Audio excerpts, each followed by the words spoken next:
Coast to coast, coast to coast. Yeah, we stand together, one big family now and forever. With God above us leading the way, loving like Jesus every single day. Coast to coast. This next session is probably our heaviest session that we have to go through on an emotional level. Uh, Pretty much every year, like it is our heaviest session. So we are going to be talking about child abuse. And there's just a lot of emotion that comes along with this. And so I just want to let you guys know that as we go through this, I feel like, I want to make sure I give a disclaimer. Like if we talk about something and it's like triggering for you or something like that, and you need to take a step back, we totally understand. It's not a big, not a big deal. Take the time that you need and make sure that you're focused on yourself. Okay. So other than that, just know that this is a heavy session. It is a session that we have to go through.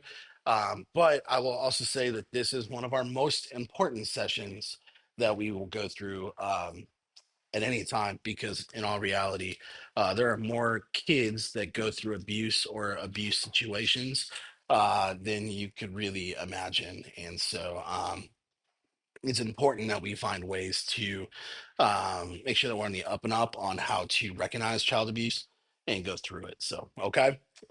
So bear with me. We will try to make this as light as possible, but as well as we want to make sure that we're being as informed as possible. Okay. All right, so we're going to be talking about child abuse. And we're going to kind of talk briefly about different kinds of child abuse.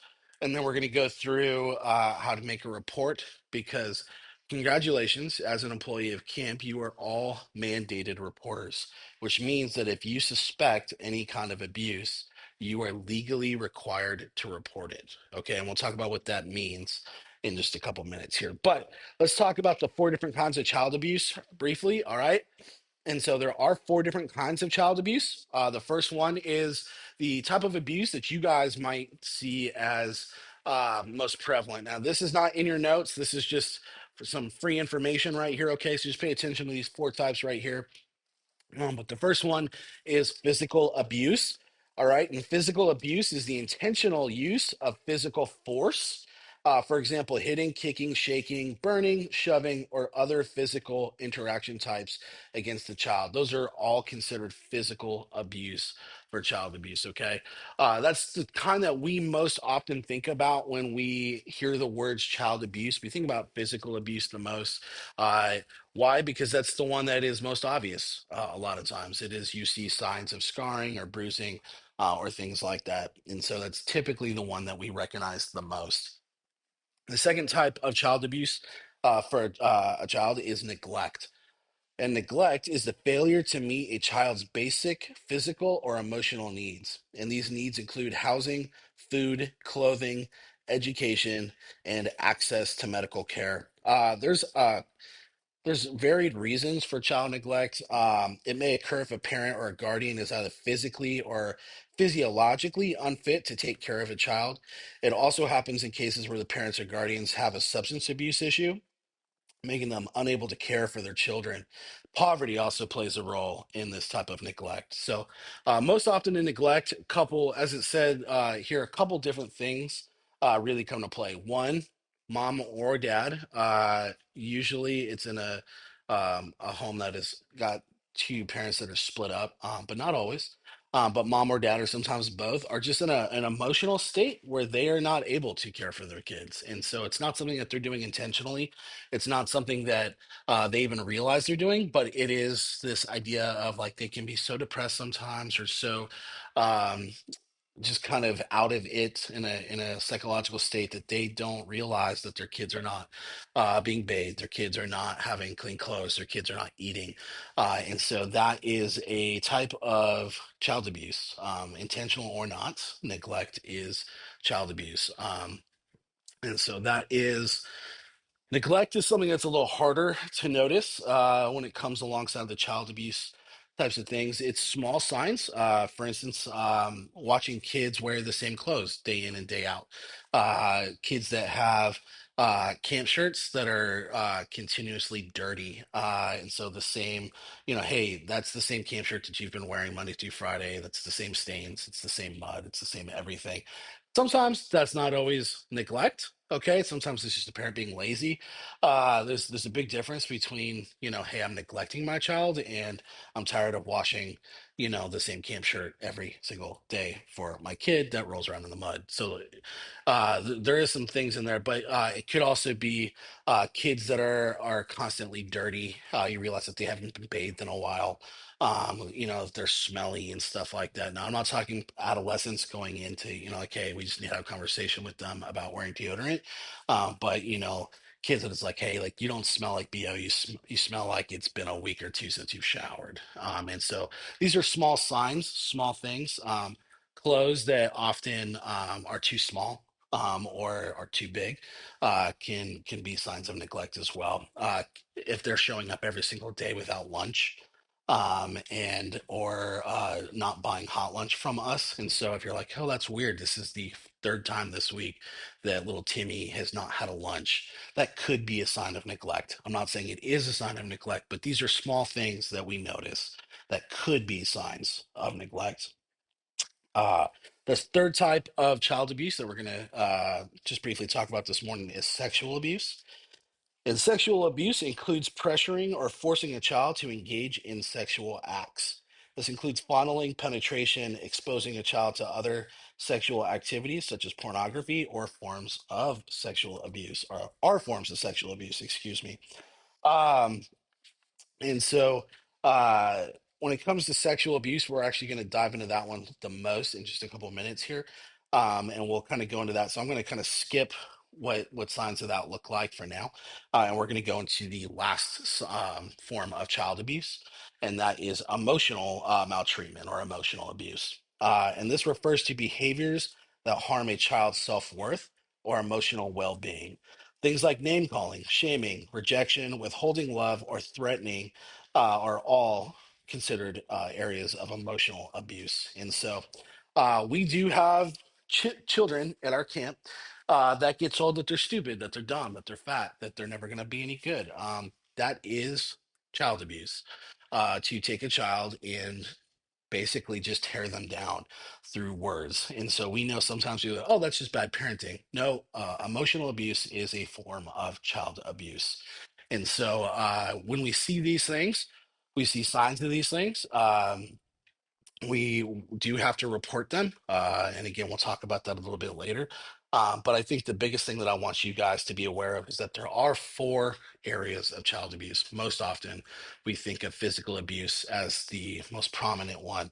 But in reality, neglect is probably the most common form of child abuse, neglect and emotional abuse amongst children today. And so those are kind of the two big things. And so now, again, it is not our job to like dive in and be 100% certain. Be like, I think this child might be being abused in some, way, shape, or form. So let me pull this child aside and be like, hey, are your parents abusing you? Don't do that, please.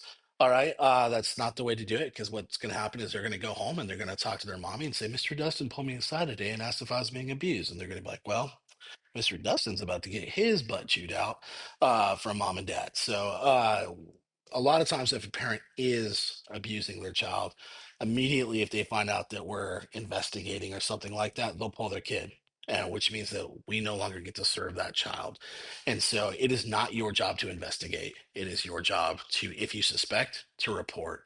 There are government agencies that will step in and investigate for you. And again, we'll talk about that a little bit later on, but I just want to make that clear off the bat. Okay. All right. Now we're going to jump right into you guys' notes, and that's on page 31 of your training manuals there. And so we're going to spend a good chunk of time here talking about sexual abuse. Okay. And so when it comes to sexual abuse, we want to make sure that we understand um, the molester, excuse me. I'm not on page 31. I mean, I am, but that's not where we should be. Page 30, excuse me. Recognizing and reporting child abuse. All right. And so the problem of child sexual abuse, the definition: child sexual abuse is defined as sexual activity with the child, whether in a home, by a caretaker, in a daycare situation, a foster or residential setting, or any other setting, including on the street by a person known or unknown to the child. The abuser may be an adult, an adolescent, another child, provided the child is 4 years older than the victim. Child sexual abuse may be violent or nonviolent. The child may even initiate the behavior. Child sexual abuse is a criminal offense. Child sexual abuse includes behavior that involves touching as well as non touching aspects. So, again, when it comes to sexual abuse, guys, I want to be clear. This does not have to be a grown up to to a child. Okay. Um, in fact, there's quite a lot of circumstances where sexual abuse is from child to child. Okay. And it talks about a 4 year age gap. Just to be clear, that's where we define it as sexual abuse. Okay. Because anything younger than a 4 year age gap, while we know it's wrong and obviously it needs to be talked about and addressed, it's just not called abuse. It's something else because it's some kind of it's like if you have a child that was being molested, they don't know that it's wrong, kind of thing. Touching another kid. So that's in younger kids. And older kids, it's just abuse. So, but we want to make sure that you guys understand that both are wrong, both need to be reported. Okay. And so if you feel like you have suspicion of another child touching another child in any way, shape, or form that seems abusive, it needs to be reported. Okay, whether there's a 4 year age gap or not. But again, this does not always come from adults. It can be child to child, as well as I know you guys may not always know who the parents are. Okay, you may not know whether or not this child is living with grandma and grandpa, mom and dad, maybe a foster family. Okay, I mean, I am a foster parent, and I will say that. Sexual abuse is pretty rampant amongst the foster system. And so, not in the system as a whole, I just mean the kids that come in, a lot of them have been sexually abused. And so, there's different signs and different things that we'll talk about, but it can come from anywhere. Okay. Behavioral parameters. Touching aspects include any touching to which the child has verbally expressed objection or protest, involving any inappropriate area of the body or any physical form of restraint. Caution areas include the obvious areas of sexual organs, but also kissing, hugging, pats on the bottom, etc. Just to be clear, a child does not have to verbally express or protest for it to be considered child abuse or sexual abuse. Okay, if it's wrong, it's wrong. A child does not have to say, I don't like that, don't touch me, or things like that for it to be considered abuse. That is a sign of it for sure. If a child's saying, no, no, no, okay, then that's clearly a sign of abuse. But, obviously it's sad, it's tragic, but there are children that are being sexually abused that don't have the ability to speak yet. There are children that have special needs that get abused that are nonverbal, and so that they don't have the ability to protest. And so, just keep that in mind. I know it's in there, but a child does not have to protest for it to be considered child abuse. Non-touching aspects include any verbal comments with a sexual overtone, pornographic material. Caution areas include dirty jokes told by other children, which are approved by the staff, meaning it has no rebuke. Secular videos, which contain sexual overtones. Magazines, which present sexually explicit as well as subtle sexual content, if the leader allows their presence in the classroom activity. That's not just magazines, guys, that's also electronics today. Okay, so if it's cell phones, tablets, things like that, doesn't have to be a magazine, anything that expresses that. Even the discussion of certain passages of scripture, if presented inappropriately, specifically for camp, any discussions of sexual content must be approved in advance by your director. And so, again, there's two different kinds of child sexual abuse. There's the physical kind, and then there's the non-touching kind, right? And so, uh, here's we look at it, some things we look at as, hey, that's wrong, but we may not recognize it as abuse. Okay, an example of this would be showing a child pornography before the age of 18. Okay, that is abuse.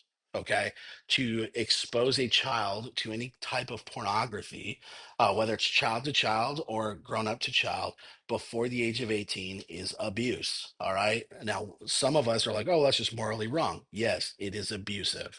Okay. So it's not just morally wrong, it is more than that. Okay. To another type of non touching child abuse or sexual abuse might say, hey, if I tell you to take your clothes off, that is non-touching, but that is also sexual abuse. Okay, and so there's a lot of different ways in which kids can be abused that don't always involve touching. Okay, you guys tracking with me on this? I know it's a lot. I know it's heavy. I'm sorry, but I want to make sure that we're clear going through these things because unfortunately, we do make a number of calls a year on child abuse. And so I know I've probably made 4 to 5 calls this year. And so that's probably on average about what I make a year. And so no, I will probably report more often than you guys. But I just want to let you guys know like this is important. And so I want to make sure that we're tracking along. Okay. All right. Statistics on occurrence. Um, oh, you know what? Let me back up on the non-touching aspects. Um, Here's the deal: we have a no cell phone policy at camp. All right. No cell phone policy at camp. That goes for campers included.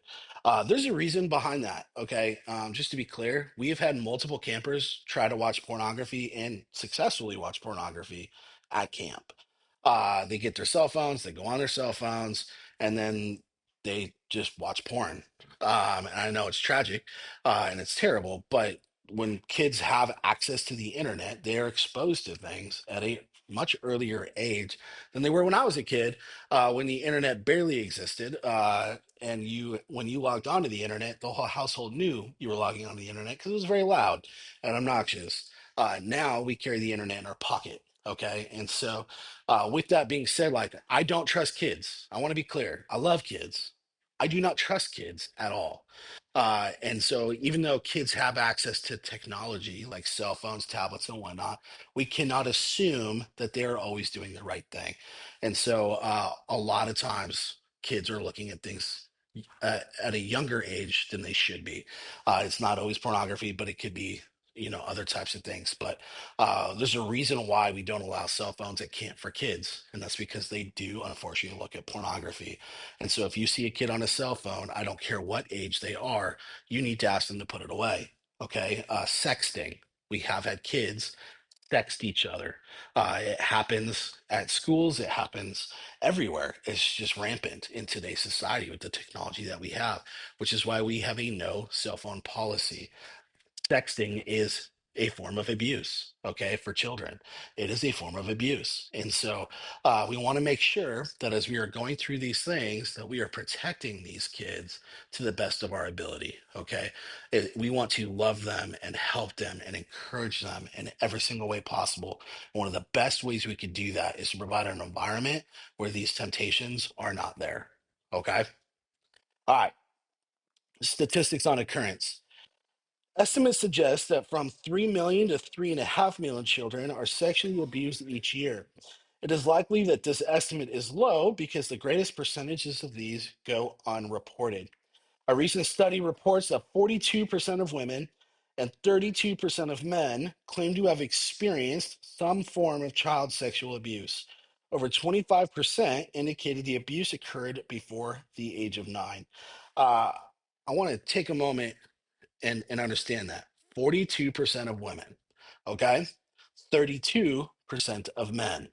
So you're talking nearly half of women and a third of all men. Okay, so if we were to just even look across this room right now, we would say that there are multiple people in this room that have experienced some form of child sexual abuse. Okay, I know that I had experienced some form of child sexual abuse on more than one occasion. All right, and so we want to make sure that as we go through these types of things, that we are being aware of the signs and of the ways that we can love kids through this, okay?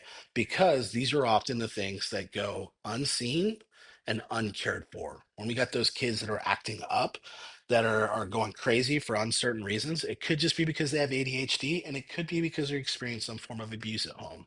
And it's not for us to investigate, but it's for us to make sure that that child feels loved and encouraged by us. And that if at some point in time they are brave enough to share that with us, that we are a safe enough environment to listen and then help through that process. Okay. Because I will tell you that again, more often than not, you will probably have, I would say within 5 to 8 kids, probably at each one of your sites, that will be going through currently some form of abuse. The question is, will we catch it? Will we understand it? And it's not our job to look at every single kid and be like, "Are you being abused?" Like that's not. I don't want you guys to do that, okay? Because then you might look for something that's really not there. But you want to make sure that you're being sensitive to the signs. All right. When the assailant is known, 50% of the time, it's a father or a stepfather. Uh, Understanding the molester. There's various profiles. Over 75% of abusers are male. 80% of the time, the abuser is someone known to the victim. Most abuse takes place within the context of an ongoing relationship. The usual offender is between the ages of 20 to 30 years old. 30% of offenders begin their activity before the age of 18, and child abusers often are married and have children. Um, Most abusers are men, and most of the time, that's because when boys are abused by women, it often goes unreported. I'm not saying that's like why that statistic is so geared, but just know that most boys tend not to report women to male abuse, but they do report male to male abuse. And so that doesn't mean that women cannot be child abusers. They can. It's just often a lot of times in that type of abuse, it goes unreported. But we want to make sure that, again, we understand um, that when it comes to abuse, okay, it is often somebody that the child knows. It's not like there's someone in public, you're walking to a store and somebody sneaks up behind a child while their mom or dad are behind them, molest a child and runs away while they're in the cereal aisle. Okay, that's not how most child abuse happens. Child abuse typically happens from somebody who is known, somebody that they have an ongoing relationship with and come in contact frequently with. The new groups are emerging are women, adolescents, and children. Um, and so the myth of stranger danger is that the abuser is a dirty old man in a trench coat and he's got glasses. That's not a correct stereotype. In fact, stranger danger was like one of the biggest busts of all times when it comes to child abuse. In fact, they found that again, the majority of child abuse is from known people. When abuse occurs in the church, it is likely that the offender will be a respected member of the church, either a pastor, an elder, a Sunday school teacher, or somebody who you would normally say they would never do such a thing. It is not typically the person that you would look at and be like, oh, yeah, that's a child abuse. Like, normally it's the person that you would, hey, that's a husband with 3 kids and he's got a good job, and whatnot. It's normal looking people. It is not the person that you would most often suspect. And so the effects on the victims, short term effects, you have abnormal fears, post traumatic stress disorder, aggressive behavior, sexual acting out, depression, diffuse sexual identity, and poor self esteem. If you perceive any of these types of being manifested in children you are teaching, or you sense a significant change in these types of behaviors among your students, contact your supervisor, who could be a director, at once. In a short term effect, those are often some of the things that we will notice more. Okay. And so if you have relationships with the kids, I want you to think back of the training that we were talking about yesterday, right? Your job is to build relationships with kids. So if you have a kid, we're just going to call this kid Timmy. I always pick on Timmy because I don't really know any kids named Timmy. But if you've got Timmy here and I have a great relationship with Timmy, all right, and then Timmy who's normally this really cool kid. We give each other high fives. We hang out every day. He's normally pretty calm, pretty collected. And all of a sudden, Timmy starts getting really aggressive, starts getting really angry. And I don't mean for like a day, but I mean like this is an on like a week, all of a sudden Timmy's demeanor has just changed drastically, right? Timmy no longer wants to give me high fives. He no longer wants me to touch him in any way, shape, or form. He is withdrawn, and he, like I said, can be angry and overly aggressive. Like if he just switched personalities like that, that's what you'd call a short-term effect. That's something that we're going to notice. That's something that when we have relationships with kids, we're going to be able to say, hey, that's not like Timmy. That something is going on there. And so we might ask Timmy what's up. And so, again, just because that does happen does not mean child abuse. Okay. I want to be clear. Could just be Timmy's grandma died and he misses grandma. But that's where the relationship part comes in. Okay. But those are small signs of what could be short term effects. Long term effects: sexual dysfunctions, eating disorders, substance abuse, promiscuity, disassociation from emotions, and other possible perpetration of abuse on others. For these reasons, it is important that we identify abuse early and correct the problem. People who are abused often abuse. And so, uh, we want to make sure that when we suspect that we help, right, we report and we get these kids the help that they need. And so we want to make sure that we can be there for them, because the long term effects can really mess up their lives. I've never really shied away from the fact that I've been abused, in a variety of different abuses in my life. And so before y'all look back at my dad, he's never abused me. Okay. But he's been my biggest support and encourager my whole life. But I have been abused in a variety of different ways. And I would say that the long-term effects of that abuse are things that I've had to work through big time in my life. And so had I gotten the help that I needed at a younger age, I probably would have been a little more normal. Instead, I'm the way that I am. And so, but God has been really good in helping me correct that and helping me through that. But it has been a 30-year-ish journey through all of that. All right. And so this is why we want to help these kids. The sooner we can get them help, the less likely the long-term effects will be there with them.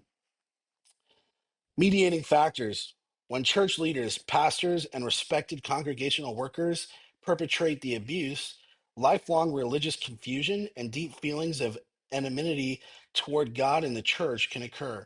This is why we require a completed application and interview, and why we perform police record checks on our staff, and why we make review of this material mandatory for all workers. You all get background checked. It's all in that thick packet that we give you guys right there. We put it right in the middle. Actually it's towards the end, but you all sign something saying that we can background check you. We do background check you guys. And so don't worry if you're sitting here, it means it came back clean.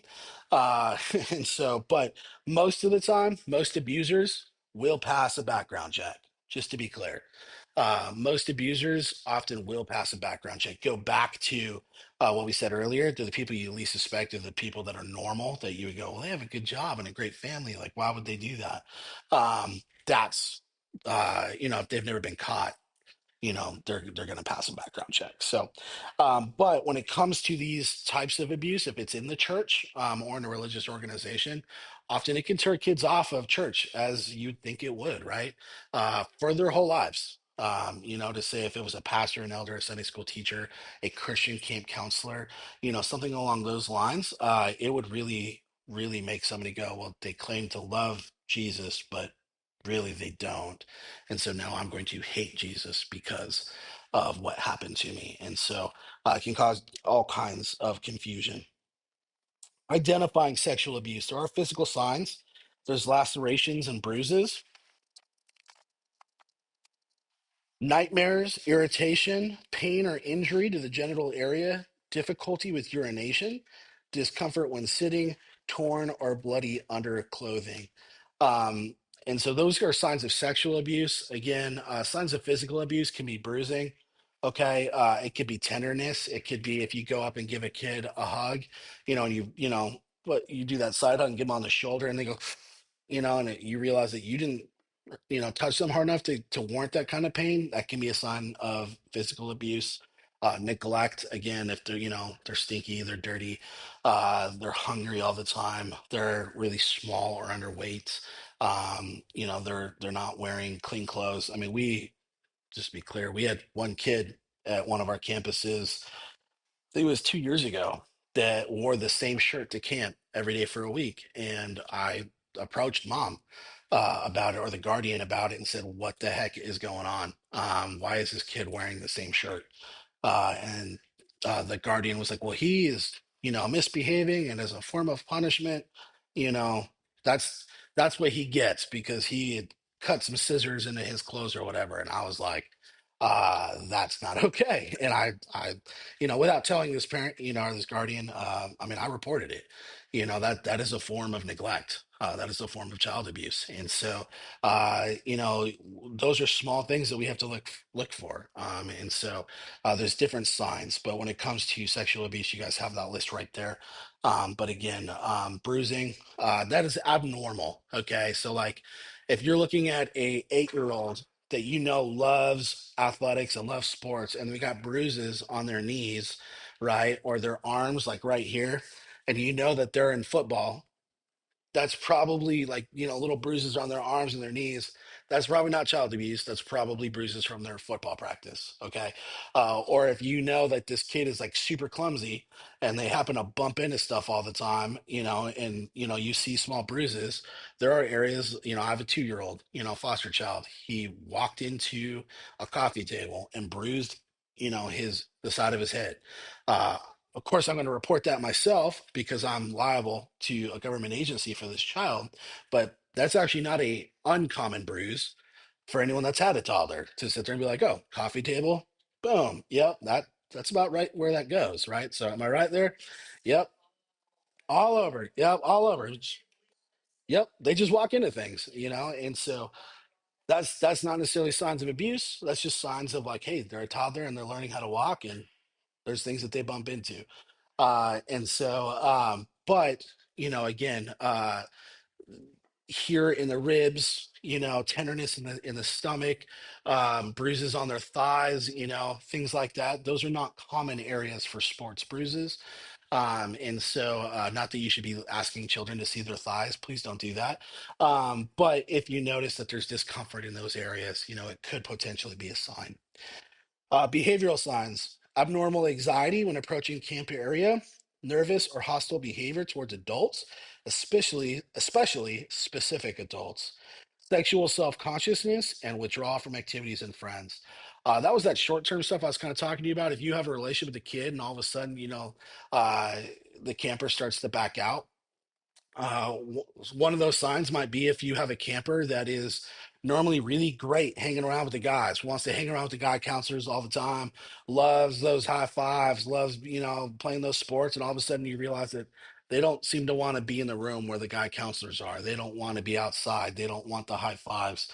They seem to be hovering around female counselors more, and avoiding male counselors. And when they're told to go to the male counselors, all of a sudden they're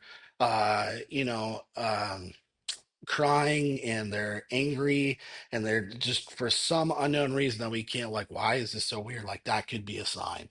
And vice versa for female counselors. It doesn't have to be the male counselors, but those are small things. Again, that doesn't mean that the child is being abused, but that could potentially be a sign. Verbal signs: I don't like a particular person.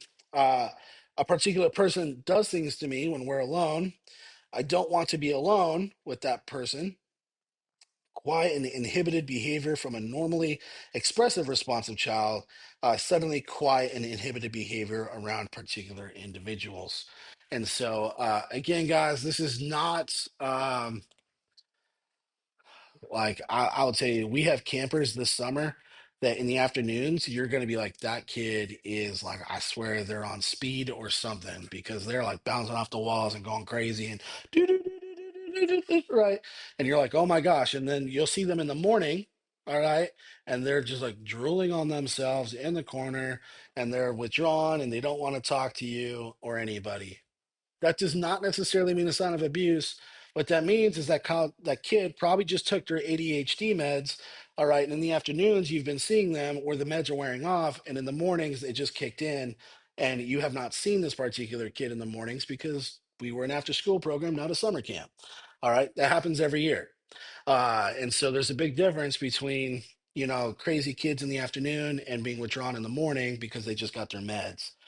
Versus, hey, like this person is normally here, and it's like, no, I cannot go near Mr. Dustin. I don't want to go near Mr. Dustin, or this adult of any kind of, whatever that may look like. So, but just kind of keep that in mind. I think one of the biggest behavior shifts for our unique situation is in the mornings. You'll see kids in the mornings and you're going to go, that's not normal. Yeah, they haven't woken up yet.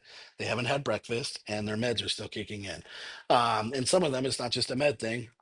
My wife, not a morning person. Me, I wake up going, what a lovely day it is. Woo! Like I am ready to rock. At 11 o'clock at night, or I say 9 o'clock at night, because we're getting a little older. My wife's like, "Hey, I want to go do something. I want to do whatever," and I'm like, "I want to go to bed." I wake up at 6 o'clock every day. She wakes up at like 9 to 10 o'clock if I'd let her. And so, like, just some people are morning people, some people aren't. Just recognize the difference, okay? All right, let's see here. Camp workers' response.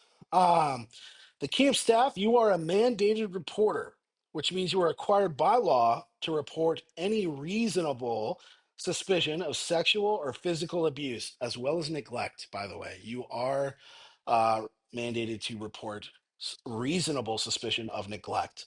If you suspect abuse, report it to your supervisor immediately. You are protected from any litigation for false accusation that the suspect may attempt to file, and your name and report are completely confidential. Do not do any self-detective work without our knowledge. Once a report is made in South Carolina Department of Social Services, they will follow up with the visit and inspection of the home, school, child, wherever it may be. When the investigation is closed, you may or may not receive a copy. Typically, you do, but you don't always. You may request to review that report, though, anytime you desire once it's been closed. For your protection, the protection of the children and the protection of the camp, please adhere to the basic rules of conduct for camp workers without exception. We'll go through those in just a moment. But I want to be clear. If you suspect, okay, here's the thing. Here's what I can tell you. If you suspect, you are required to report. If you are caught not reporting, and it is found that you had suspected, you can be what is the word? Prosecuted. Thank you. You can be prosecuted. Thank you, Ed. And so, just to be clear on that, okay, guys, it's our job to protect these kids. If you do not protect the kids, I believe you should be prosecuted. Okay. Now, if you suspect and you report and they go, that was not child abuse, you are protected. Okay. It is similar to the Good Samaritan law. Not exactly the same, but it is similar. It is not your job to investigate.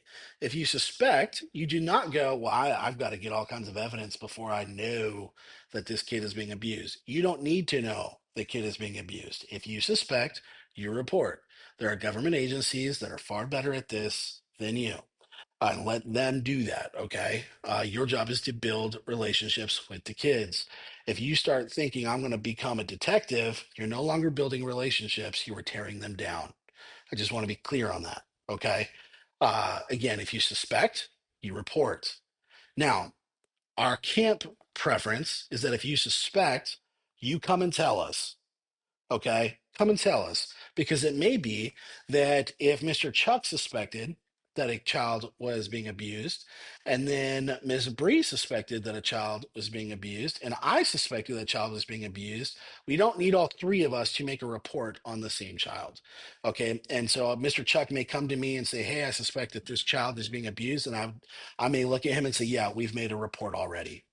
Okay, great. He is not required to make a report if we as an organization have already made one. Okay.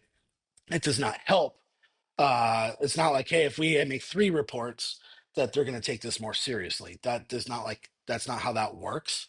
Okay. And so we we ask that you guys come to us, but I'll tell you that you are not legally required to. Okay. You're not legally required to come and say, hey, I suspect, and I'm going to make a report. We ask that though, because we might have more knowledge of the situation than you guys. Uh, understand that? Cool. All right. So we're going to move to the next section. And it's called How to Report Child Abuse at Coast to Coast Camps. Okay. It's just on the next page there. Um, and so this is how you report to the state of South Carolina. Immediately or as soon as possible, you call the South Carolina Department of Social Services, that's DSS, and you make a verbal report. That's 188 Care for Us. If you call them, that is the quickest way to make a report. All right, they're open 24/7. You call, they make a report, and they will ask you all kinds of questions. It's a free hotline.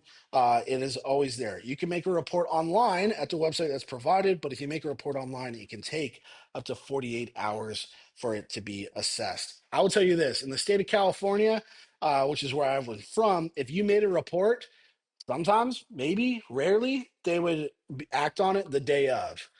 More often than not, when I make a report here in the state of South Carolina, the issue is resolved before the end of the day. DSS here is very quick to show up at people's houses and act upon reports. I mean, day of a lot of times. So just know that if you're like, hey, I want this, I feel strongly about this or suspect this, like calling is the quickest way to get that report in, especially here in the state of South Carolina, because they are very quick to act on it. Monday through Friday. On the weekends, they act like child abuse doesn't happen. Um, do not make an online report if you believe the situation needs attention before 48 hours or the abuse took place in a place other than the home. If the child is in imminent danger, call 911.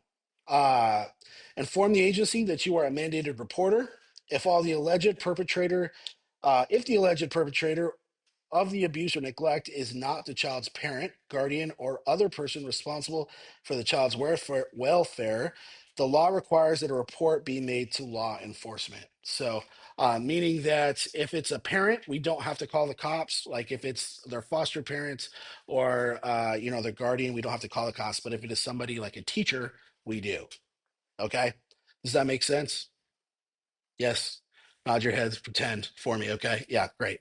Cool. Thanks. I know it's a lot, guys.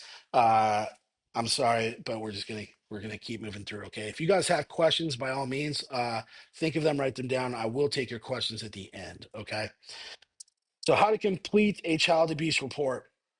They're going to want basic information such as your name, address. Those are required. You are required to give them your name and address. Now, here's what I'll tell you: your name and address will not be shared with anybody. Okay. They have to um, ask it, because if this goes to litigation, if it goes to court or something like that, you may be called to go to court and say, hey, this is what I saw, this is what I experienced. And so they have to be able to get a hold of you. But they do not, it's not like they call mom and dad and say, hey, Mr. Dustin from Coast to Coast Camps made a report against neglect on you. Okay, that is not how that happens. They just say, "Hey, somebody somewhere, did this, suspected this, and so we're making a report." Now, I'm just going to be real clear and honest with you guys, and I don't mean this to scare you away from making reports. Again, you are mandated reporters; you have to, but more often than not, in the summertime, one of the reasons why I would encourage you to come to your director is because your director may make the report for you. Okay, but more often than not, they're with us from 7 a.m. to 6 p.m. If that someone makes a report and a parent gets told that a report of abuse was made and they're with us all day, where do you think they're going to suspect the report came from? Us. And that's okay. I have no problem. I've had parents like 100% know that we're the ones who made the report. All right. I mean, it's like it could not have come from anywhere else. I will never say that we made the report. But I'll say, hey, you know what? I'm so glad that you suspect that we made that report. I just want to let you know that if we did make the report, we only did it because we love your child so much that we want to make sure that they're in an environment that is best for them and taking care of them. And if you have nothing to hide, then praise God for that. That's not for me to decide. I'm legally required to make the report if we suspect something. And so that's up to DSS to dissolve to understand that. But if we made a report, just know that it was only because we love your child so much that we are looking out for them in each and every way that we can. And most of the time, that'll diffuse a parent. Uh, but we can't say that as directors if you don't tell us that the report was made. And so, again, you are not legally required to. Okay. But I will tell you that if they're with us from 7 a.m. to 6 p.m. in the summertime, there's a good chance that they know where that report came from. In the school year, it can be a little different. Okay, they've got baseball. It could be a baseball coach. It could be a teacher. It could be a playground. Somebody. It could be us. There's a lot of different ways. But in the summertime, most of the time, they know that if a report's made, it's coming from us because we're with them all day. So, but yeah, so they're going to want your name and address in case it goes to litigation. Things you're going to want to be prepared with: your name and address, the name, the sex or gender of the present location of the child, and the present location of the child. Okay. I can't believe I have to say this, but it is 2025. If we have a child at camp who's is a boy and claims to be a girl, and they say, "What is the gender?" You can say it is a boy. Okay. Who claims to be a girl. You can say that, okay, but you have to give them their legal gender, their legal sex, okay. And so just know that. Now I'll tell you this: we've we've only had one camper that I know of that claimed to be a gender that was not their God-given gender, and we just requested, hey, at camp, sorry, we call you by the gender that God claims you are. We're a Christian organization. It doesn't mean we love you any less. That's just the way we see that, and so that should be pretty typical for that camper. School or daycare information. So they're going to want to know what daycare you work for. Tell them that it's coast to coast. You please tell them that. Um, Specific details on the nature and extent. So they want to know what you've experienced and why you suspect. So if you say, "Hey, I saw bruises," they're going to say, "Great, where?" They want to know. You can't just say, "I saw bruises," because again, like I said, a kid playing football can have bruises in a normal area that would be appropriate. An inappropriate area for a football bruise would be on the back or top of the head, right? Because they should be wearing a helmet. And so if you're saying, I saw a bruise on their forearm, they might go, "Okay, well, that doesn't necessarily mean child abuse." Right. And they're going to ask you follow-up questions. Is this child athletic? Do they play sports like football? Yes. Okay. No, that doesn't mean that that bruise isn't from child abuse. It just means that it could potentially not be. So they want to know specific details. Where and when the incident occurred or when you noticed it. Risk of further abuse. Is the child in imminent danger? If they are, they'll tell you to call 911. Who the child lives with, the name and address of the parent or caretaker, names, ages, and schools of other children in the house, family language and ethnicity, knowledge of previous DSS reports, any known previous counties of residence. Make a note if photographs or x-rays were taken. Try to quote exactly what was said by the child or the person accompanying the child. Use quotation marks and state who was speaking. You want to know the exact words that the kid told you. Like if a child comes up to you and says, "Hey, my uncle John abused me, made me feel uncomfortable, X, Y, and Z." You don't want to say it was the kid's uncle, I think, that did this. Like you want to know what are the exact words the kids say, because sometimes kids lie. Like I just want to be clear. Sometimes kids lie. We want to make sure that we know, okay, what the child is saying. Sometimes a child will say that they are being hurt in some way, shape, or form as they cry for help on an emotional level of some case. That does not mean that they're actually being abused. But we also want to make sure that we are not putting words in the kid's mouth. I have one camper and that I know that has come to me a number of times and said that they're being abused from camp. And it is a very long story, like probably 45 minutes every time that I talk to this camper. And so I have to take notes because I tell the camera, excuse me, I'm gonna have to take notes because I know this is a long conversation. I want to make sure I get it all down. Because by minute 45, I've already forgotten what we talked about in minute 10, right? And so I want to make sure that I know that I'm having the whole story and it's not just my summary of what's going on, but it's the child's story of what's going on. Does that make sense? Okay, cool.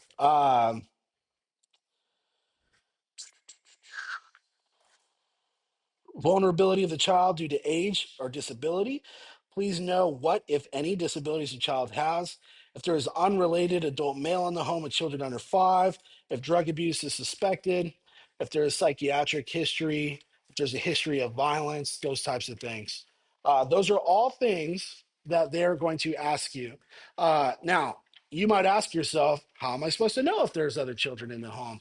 How am I supposed to know what their address is or what their parents' name is? You guys as counselors may not have that information, but we as directors do. Just so you know, we have the child's home address. We know what school they go to. We typically know whether or not they have older siblings or younger siblings. And so we know whether or not they're coming from divorced homes more often than not. And so, again, if you suspect and you would like our help, again, I hate to say it, but I've probably made dozens of reports over my years. I would be happy to walk you through that. And so I know any of our directors would. And so you're not in this alone, okay? But also, we may have information that DSS is going to want that you may not have access to, okay? Again, you are not legally required to come to us, but if, again, I always say if you can help the kid more, right? Why not? And so it does help to come to us. Uh, Really important, do not investigate further. Your job is to report suspected abuse, not to investigate claims. I've said that a number of times already. I want to make that very, very clear. You are not police. You are not DSS agents. You are not detectives. It is not your job to investigate. It is your job, if you suspect, to report. Internal procedures. Reporting is a personal and individual responsibility for mandated reporters and may not be delegated. However, internal procedures on who makes the report can be established to facilitate reporting and apprising supervisors of the report, as long as the procedure is consistent with and adheres to the mandates of the law. Internal procedures may be helpful in facilitating reporting when more than one mandated reporter observes the same child. For example, 3 emergency room nurses may tend to the same injured child, or after consultation, a teacher and a resource specialist decide that a report should be made. So, again, guys, I said it earlier. Uh, if you suspect, and there's 2 or 3 of us that all suspect, we are not all required to make reports. Okay, we just need to make one. And so that, again, that behooves you to discuss. Now, I will tell you, I've told staff before, hey, a report's been made. You are not required to make a report. And they've said, oh, I'm going to make a report anyway. I cannot stop you.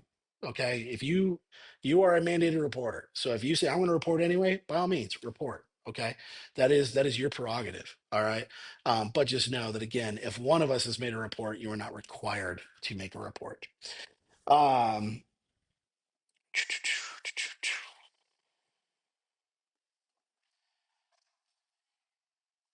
The internal procedure may stipulate that the person with the most firsthand knowledge make the report. The report is made jointly with all parties signing the report, and or, if more appropriate, each party makes an individual report. If the designated person fails to make a report, the other mandated reporters must follow up and report. Making a report is not snitching, blaming, or accusing or judging.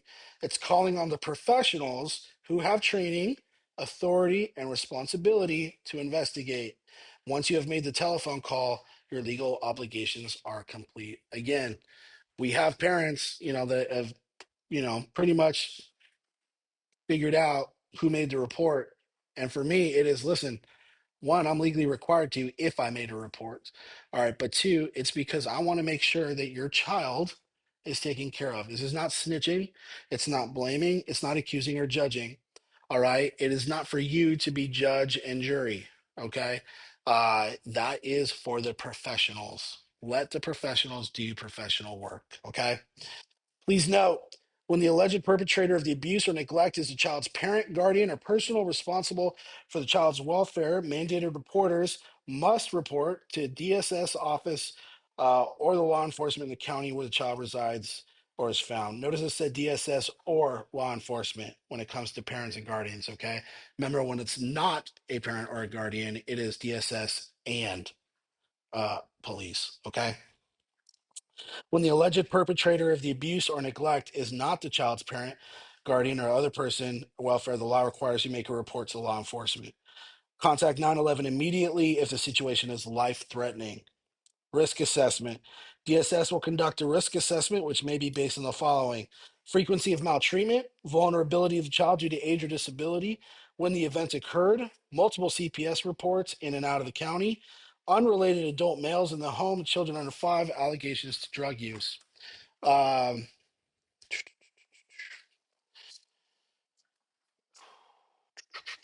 all right. If a child is in immediate danger, the law requires you to call the police. Okay, so please do that.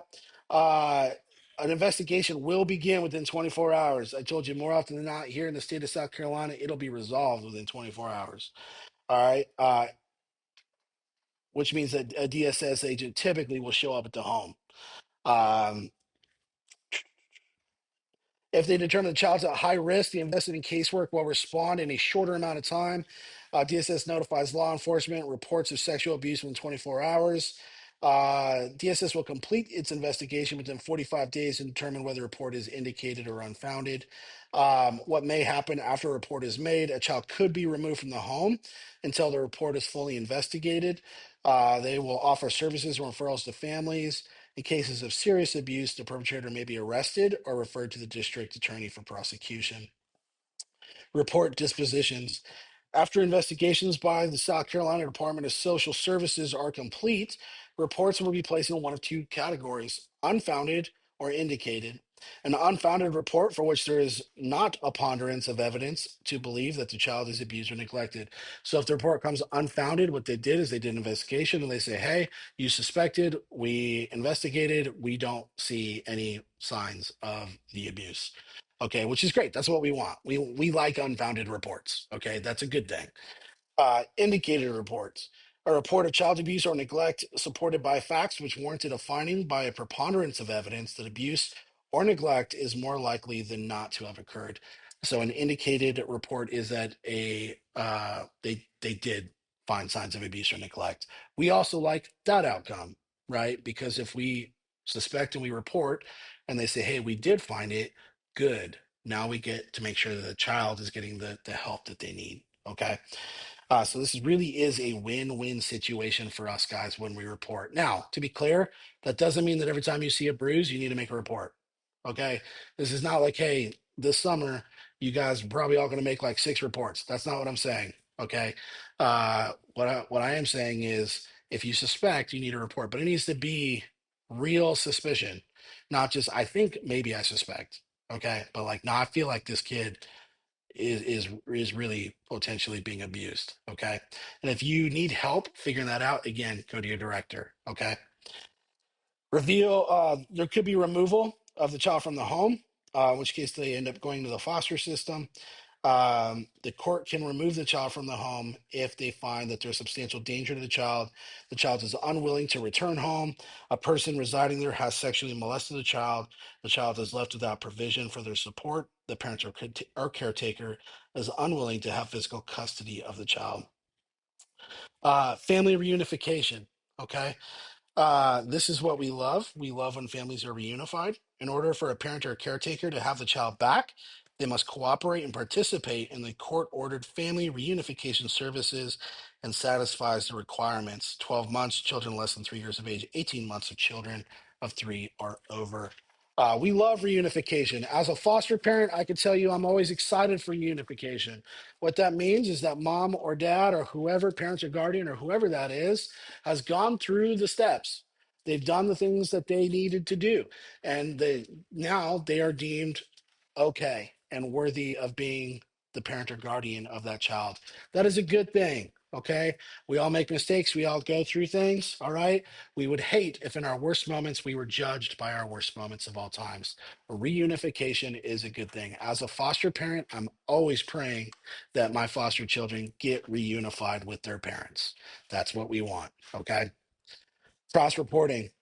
Cross reports are made immediately or as soon as practically possible between the Department of Social Services, law enforcement, district attorney, child abuse central index, Bureau of Criminal Identification and Information, state and county licensing agencies. Whenever a person applies for a nursing, teaching, childcare, foster care, or social worker license, a child abuse index is checked. Report disposition. You are entitled to know the disposition of your report, meaning you can ask about whether it was uh, founded or not. Okay. And so, again, that could take up to 45 days, though, for them to do that. Go ahead and turn your books to 41 for me, and we'll finish up here. So, child abuse, guys, like it is a real thing. We want to make sure that we're watching them for it. Okay, again, it's not just physical abuse. It could be neglect, physical abuse, emotional abuse, or sexual abuse. Okay, here's some basic rules for you to protect yourself. Okay, every staff worker must have completed and signed a camp application on file, which means that you all applied here. Good job. We have your application. We keep it on file. You don't have to worry about that. Okay. You have to see our bus policy for transportation. Yesterday, you guys all went through bus training. Okay. What we need to do actually, hey, Mr. Ed, if you can remind me, we need to print out the bus stuff and have everyone that went through that sign it. Yesterday, you all should have been told that you are never allowed to sit next to a child on the bus, ever. Never, ever, ever. Okay, that is for your protection.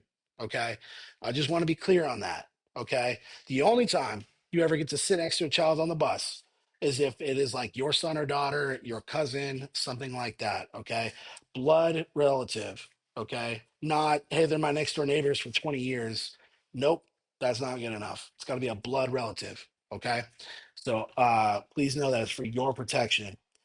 Every staff worker must be interviewed by the director of their program or his or her delegate. You've all been interviewed, right? Yep. Yep. Good. Good. Most of you went through me, and so that's a good thing. It means that it's on me. A police record check may be performed on all applicants with respect to child abuse or molestation convictions. That should say a police record check will be performed. We do these checks on all of you guys. The three-person rule. There must be a minimum of three people in each room if children are present. There will be times you will be alone with multiple campers, except in emergency situations or unless it is a director. One adult should never be left alone one on one with the child. Please listen to this. You are never, ever, ever allowed to be one on one with a child. Now, I say that with the exception of, right? You're like taking a kid, to the bathroom or something. You don't go in that bathroom with the kid, right? But you're within view. Okay. And even then, like I'm talking like 5 feet, right? You're just standing outside the bathroom. Like that's the only time you would ever be alone, but you're not really alone because people should have eyes on you. Right. So, but you are never supposed to be one on one with a camper. And again, guys, this is for your protection. Kids say the darndest things. They really do. I love kids, but little lies come out of their mouth. And they might say, like, I may tease a camper and do like the whole like flip their nose up, ha ha ha, and that turned into Mr. Dustin hit me. Well, if I don't have other people to say Mr. Dustin did not hit you, then who is it? They're talking about a camper and me. They're gonna believe a child because of the potential every time. Okay. And so please do not be alone with campers. So we do have that 3-to-1 rule. Now, that 3-to-1 rule does not mean two counselors to one kid. It could mean two kids to one counselor. Okay. That is what that could mean. And so when avoidable, my preference is that if you have two campers to one adult and you are alone with only two campers, that they are not related, that they are two campers that are not related to each other. It's not a brother or sister, sister, sister, brother, brother, something like that. I say when avoidable. Sometimes the after school program If you're in a vehicle picking kids up from school, that's more of the after school program type stuff. That's not avoidable. Okay. At the end of the day, you might have a counselor that's cleaning and you're sitting with kids and it's just one family that's left. That's not, avoidable. Okay. But if you're in the middle of the day, we have the option. Please do not put yourself in a situation where you're with two brothers, two sisters, something like that, because of an accusation was made. And they've got siblings, they're always going to back their siblings. Again, just think through the process and protect yourselves. Okay. And so I'm not saying that we have a ton of accusations against counselors. That like typically never happens because we follow these rules. Okay. And so we just want to make sure that you guys are doing what you can to protect yourselves. Am I getting told to turn off? Sorry. All right. Leaders should not embrace children with a front or back hug. Side to side hugs are sufficient to communicate comfort and love and are less likely to be misunderstood. Again, side hugs. I know, like if you work at Taylor's, I call her the hug bomber. Audrey is there, and you like literally will turn around and then she's like right there and she's on you. And it's kind of unavoidable. But what I do in those situations is I grab Audrey's shoulder and I move her to the side. I say, "Hey, I prefer side hugs, Audrey. If you could give me a side hug, I would greatly appreciate it." And I remind her of that. Okay. It is for your protection. Again, just think about the size difference. I know we talked about it yesterday of where campers are and whatnot. And so please just keep that in mind. Even if you're like, well, this kid's face, body, whatever, is not in an inappropriate space on my body. We ask that you do give them side hugs anyway, because if they give you front hugs, not every kid is capable of going, well, I can give Mr. Dustin a front hug, but I can't give Mr. Ed a front hug. So if we all just stick to the side hug rule, then there is no confusion for kids on what it is that they can do. It is always a side hug. All right. And again, I'm going to just say it because Mr. Stevens said it yesterday, but it's not on here. Please do not keep kids in your lap. Oh, that is the next one. Just kidding. Don't keep kids in your lap. Don't put them in your lap. Don't do that. They should not sit in your lap at any given time. Again, for your protection. Parent permission. If it is necessary for a worker to be alone with the child, get a signed parent permission slip. Arrange the meeting in a location where you can be observed in an open place or through a window. Record the conversation if you are discussing sensitive material. The best policy is to refer child and his or her parents to the director. Here's the deal. Some of you guys might be neighbors to some of the kids that we have at our camp, and this happens every year where it's like, hey, Mr. Ethan is next door neighbors with little Timmy and their family friends. Mr. Ethan is not allowed to check Timmy out and drive him home without written parent permission that states coast to coast is no longer liable. Now Ethan is. All right. But that's also to protect Ethan, that written parent permission slip states that that parent gave Ethan permission to drive that child home. That's important, okay? Because what happens if Ethan drives the child home and now they just missed a doctor appointment, right? And that the dad forgot to tell Ethan about because mom was like, "Hey, dad, can you tell Ethan that he's not picking up little Timmy today?" And now parents are ticked off and upset at Ethan because he drove a kid home and he wasn't supposed to.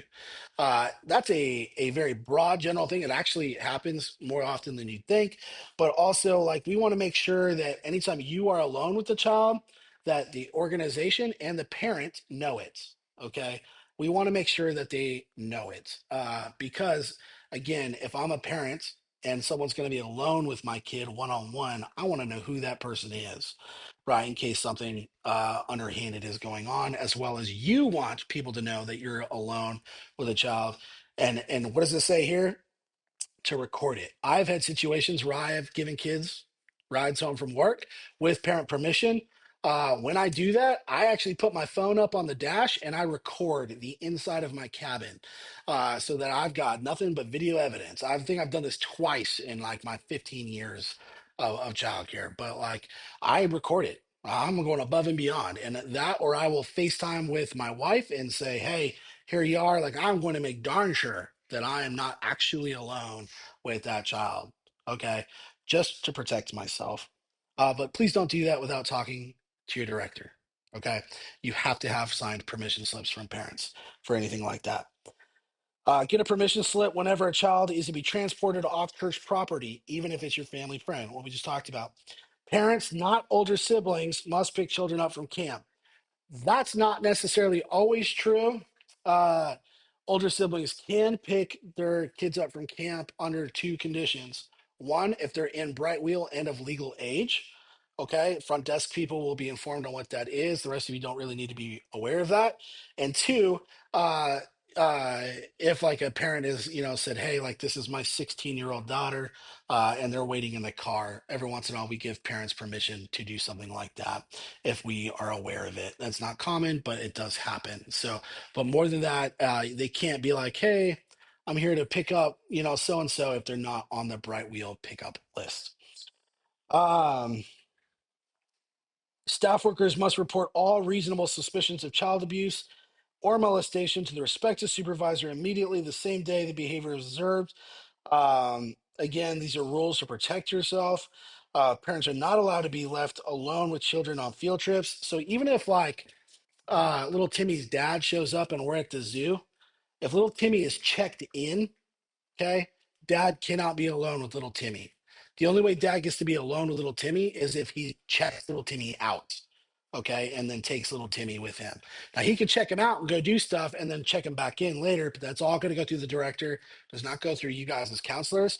But a parent is not even allowed to be alone with their child under our care. Um, Parents have been not been trained. Do not assume they know that procedure. Even staff under the age of 18 will need to have signed parental forms. Every once in a while, we have a 17-year-old staff member. I do not believe we have any right now, but even when we do, we still have to have signed permission slips for them because they are under the age of 18. All right, everyone take a big breath. We just went through some of the heaviest stuff. You guys did good. I do want to open this up for questions uh, to make sure that you guys understand. Coast to coast, yeah.